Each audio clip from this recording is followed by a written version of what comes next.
안녕하세요, 정상훈 원장입니다. 오늘은 여드름 연고 완전 정복을 목표로 여드름 연고에 대한 이야기 해볼 건데요. 여드름 연고 어렵게 생각하실 필요 없어요. 여드름 연고는 크게 두 가지 성분으로 구분을 해볼 수 있습니다. 하나는 피부 각질을 부드럽게 해서 모공을 막는 걸 예방해주는 각질 연화제 성분으로 이루어진 연고가 있고요.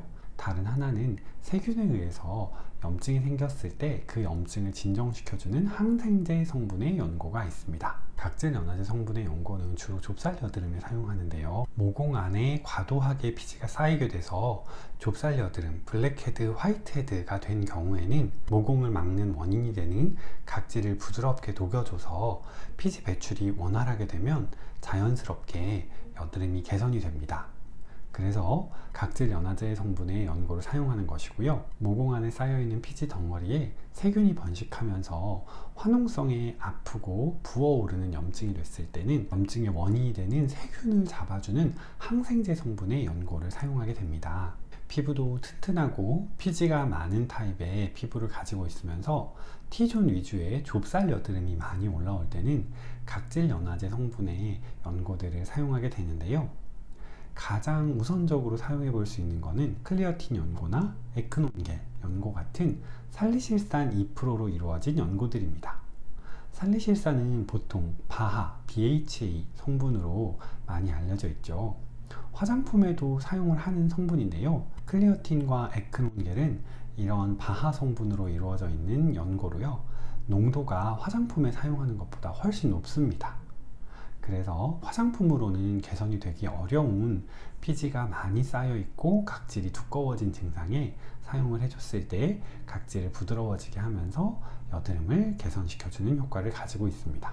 두꺼운 각질 때문에 피지 배출이 좋지 않아서 생기는 좁쌀 여드름 증상이 뚜렷한데도 클리어틴이나 에크논겔 같은 살리실산 성분으로 개선이 안 된다면 각질 연화제 성분이 조금 더 강한 연고를 사용해 볼 수 있는데요. 대표적인 연고로는 파티마겔이 있습니다. 과산화 벤조일 퍼옥사이드 성분으로 이루어진 이 연고는 앞서 설명드린 살리실산에 의한 연고들보다 각질 융해 효과가 조금 더 강해요. 과산화 벤조일 같은 경우는 표백제 성분으로 쓰일 만큼 굉장히 강한 성분이거든요. 이런 강한 성분이라도 낮은 농도로 잘 사용을 해주면 각질 용해에 효과적이라 두꺼운 각질 때문에 발생하는 좁쌀 여드름의 연고 제품으로 활용이 되고 있는데요.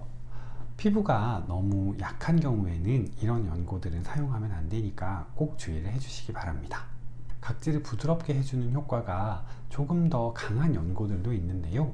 레티노이드로 이루어진 제품으로 스티바 A, 디페린겔 등이 있습니다. 스티바 A 같은 경우는 기미와 여드름 자국에도 효과가 있다고 소문이 난 제품인데요.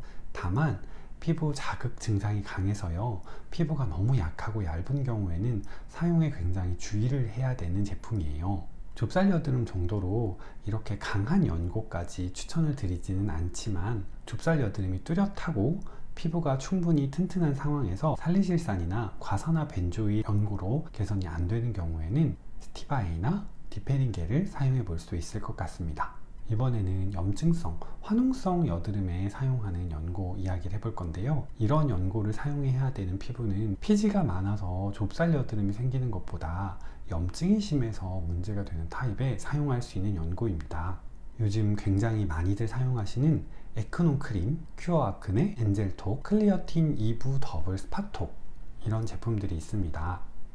제가 지금 소개해드린 제품들은 대부분 염증이 올라와서 심하게 붉어진 부분에 사용하는 스팟형 제품으로 알려져 있어요. 주요 성분은 이부프로펜 계열로 염증 진정의 효과는 있지만 각질 융의 효과는 없어서 피부 자극이 적어서 예민한 피부에도 쉽게 사용할 수 있습니다. 그래서 염증으로 많이 예민해진 피부에 우선적으로 사용하게 되는 연고들입니다.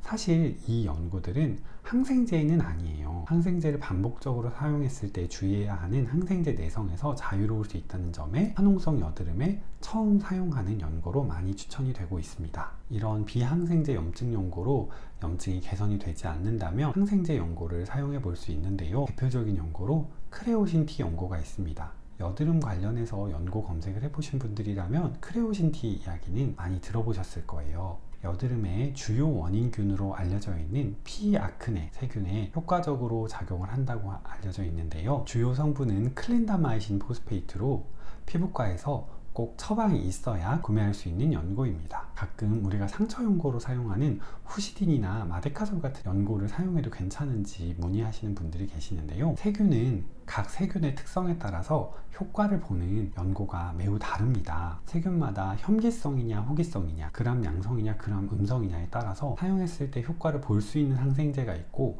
보지 못하는 항생제가 있거든요. 우리가 흔히 사용하고 있는 마데카솔이나 후시딘은 그람 음성 세균에 강하게 반응하는 항생제들인데요. 여드름의 주요 원인균으로 알려져 있는 P아크네 세균은 그람 양성의 혐기성 세균입니다. 그래서 후시딘이나 마데카솔로는 염증 자체가 잘 안 잡힐 가능성이 높아요. 크레오신티 같은 여드름 전용 항생제 연고를 구비하지 못하셨다면 박트로반 같은 모피로신 계열의 항생제 연고를 사용해 보시는 것은 조금 의미가 있을 수도 있으니까 후시딘이나 마데카솔보다는 모피로신 계열의 항생제를 한번 사용해 보세요. 이렇게 각질 연화제와 항생제 계열의 연고들을 하나하나 알아봤는데요. 이 두 가지 역할을 모두 하는 연고도 있습니다. 제품명은 듀아겔이라고 하는 연고인데요. 종종 피부과에서 이 연고를 처방 받아서 사용 중에 저희 한의원으로 내원해 주시는 환자분들도 계시더라고요. 이 연고는 클린다마이신과 벤조일 퍼옥사이드를 함께 포함하고 있는 연고인데요. 그럼 이 연고를 사용해야 하는 피부 타입은 피부 자체가 두껍고 각질도 많으면서 화농성의 염증이 함께 올라오고 있는 상황의 피부이겠죠. 각질 연화제나 항생제 성분을 각각 따로따로 사용했을 때 크게 효과를 보지 못한 경우에 두 가지 성분을 동시에 사용해 보기 위해 처방하는 경우가 종종 있는 연고이고요. 실제 내 피부 상황이 좁쌀 여드름도 많고 염증도 심해요 하시는 경우에는 두 가지 상황에 모두 대응할 수 있는 이런 연고를 사용해 보시는 것도 추천을 드립니다. 다만 크레오신티와 듀아겔은 피부과 처방이 꼭 필요한 연고니까요. 연고 사용을 위해서는 병원에 가셔서 상담 후 처방받아 사용해 보시는 걸 추천드려요.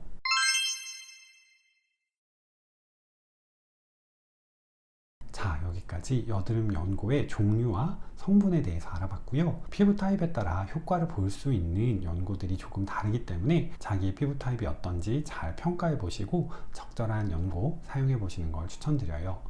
연고만으로 개선이 어려울 때는 너무 오랫동안 방치하지 마시고 근처 가까운 피부과나 한의원에 꼭 치료를 받으러 내원을 하시는 것도 잊지 마시고요. 오늘의 영상은 여기까지 하겠습니다. 감사합니다.